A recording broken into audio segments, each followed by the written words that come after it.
ایک آیت اتری من ذا الذی یقرض اللہ قرضا حسنا یضاعف له اضعافا کثیرا. تو وہ ایک انصاری صحابی نے آیت سنی, وہ بھاگے ابو الدہدہ, ارے آج عجب آیت آئی ہے. کیا؟ کہ اللہ کہہ رہا کوئی ہے مجھے قرضہ دے میں واپس کروں کئی گنا کر کے. تو ابو الدہدہ آئے دوڑے یا رسول اللہ کیا اللہ نے یہ کہا ہے کہ مجھے قرضہ دو میں واپس کروں؟ کہاں؟ کہا یا رسول اللہ اللہ کو کیا ضرورت قرضہ مانگنے کی؟ کہ اللہ چاہتا ہے کہ اس کے بدلے اللہ تمہیں جنت دے. کہا اچھا اگر میں اللہ کے نام پہ دوں تو آپ وعدہ کرتے ہیں میری جنت کا؟ ہاں وعدہ. کہ میری بیوی کی جنت کا؟ کہاں وعدہ. کہ میرے بچوں کی جنت کا؟ کہا ابو دہدہ تو زیادہ ہی مانگتا جا رہا ہے, پر تیرے بچوں کا بھی.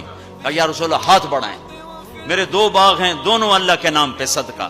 ہم کہا نہیں ایک دے دو, ایک رکھ لو, ایک بچوں کے لیے رکھو, ایک اللہ کے نام پہ دو. کہا اچھا پھر میرا وہ باغ جس میں 600 کھجوریں ہیں وہ میں نے اللہ کو دے دیا. ہم کہا ٹھیک ہے جا تو تیرے بچے تیری بیوی جاؤ جنت. انہوں نے وہاں سے دوڑ لگائی اور باغ میں نہیں گئے, باہر کھڑے ہو گئے کہ کہیں اندر جا کے نیت نہ بدل جائے.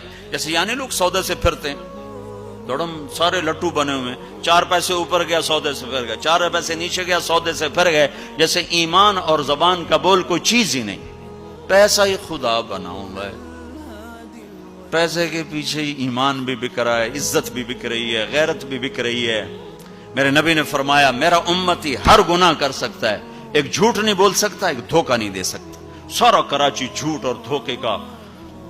کراچی نہیں, میرا ملتان لے لو, لاہور, سندھ, بلوچستان لے لو, سرحد لے لو, جھوٹ جھوٹ جھوٹ, دھوکہ دھوکہ دھوکہ.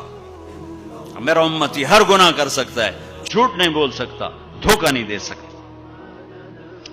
ساری تجارت سارا سب کچھ اس پہ آ چکا. تو آپ باہر کھڑے ہو گئے, کہنے گئے امت دہدہ, بیوی کو بلایا. کہا کیا ہوا؟ کہ باہر آؤ باہر آؤ باہر آؤ. کیوں؟ کہ باغ اللہ کو دے دیا. اچھا اس کے بدلے میں تیری میری بچوں کی جنت پکی ہو گئی.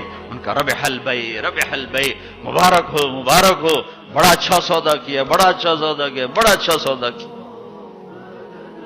تو بھائیو گن گن کے رکھنے کے شوق نہ کرو, لگانے کا شوق رکھو.